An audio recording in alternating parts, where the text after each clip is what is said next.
Today's message is that for you, that it matters, that all of your caring, all of the years, for anybody listening, we don't have to see it to trust it, because love is source.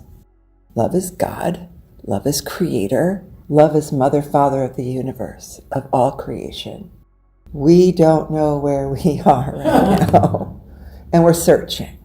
So the world is bordering on this place that we've always heard about, that we've been threatened with, of annihilation of some sort. So when we are clearing unfinished business, when we are clearing karma, we don't always get to sidestep the whole thing.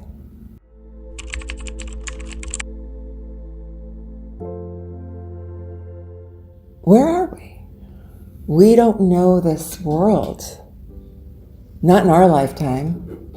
Not in the history that any of us may know a little bit of, whether it's religious history or whatever. We don't understand it. It's never happened. Is it Armageddon?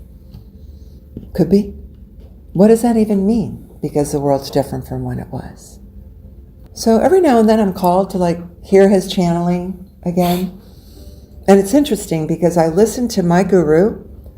I had picked up a reading and then I tuned him in on the same day. And can I tell you, it was the exact same message? You're seeing that a lot. Don't you love that? You're going to see more of that, by the way, because we don't know where we are right now. And we're searching. So the messages are coming. There are more prophets coming of all religions and faiths. They are here. We need to hear them. But guess who the true prophets are? Our hearts. So the world is bordering on this place that we've always heard about, that we've been threatened with, of annihilation of some sort. Is this a difficult time? Yeah. Do I believe? Have I heard that that's what's going to be, that it's going to be the end all? Could have been, but it won't be. Do you know why it won't be? Because of us. You get the A star today. Because of us. There has been enough consciousness, enough people, enough of those beautiful new children that we don't know who they are either. Right? All these kids being born, they're so outside of our realm. Because there's been enough of that, it's not going to happen. But like with any karma change, like the world has a karma, countries have a karma, we individually have a karma. What is that? It's a soul genetic. It's what we come in with ancestrally. It's what we come in with if you believe that we've lived other lives, other incarnations. What's unfinished? That somehow our soul decides this incarnation it's going to tackle these things in some kind of symphony with the good and the struggle. Well, apparently the earth plane has that too. So when we are clearing unfinished business, when we are clearing karma, we don't always get to sidestep the whole thing. It's minimized. And it feels like that's what's going to happen here. So I'm being told to give an example. Would that help? Okay. So many years ago, I'm in India, and some siddha, we were allowed to have time with a siddha. A siddha is an enlightened being, like a yogi. Sometimes they're Acidic, sometimes not. Then you get to sit in a room, and it's like an insane experience, if I might say. And in this case, it really wasn't even a room. There were cows everywhere, and it was just amazing. And he was old, just like you would expect him to look, with the beard. And, does he look like Jesus? Does he look like Moses? But does he look like this old Hindu yogi guy all at once? Yes. And for me, he had said that, well, actually, that's a longer story. Am I losing me? Does this help? Yeah, you're... Okay. Because I'm talking around, right?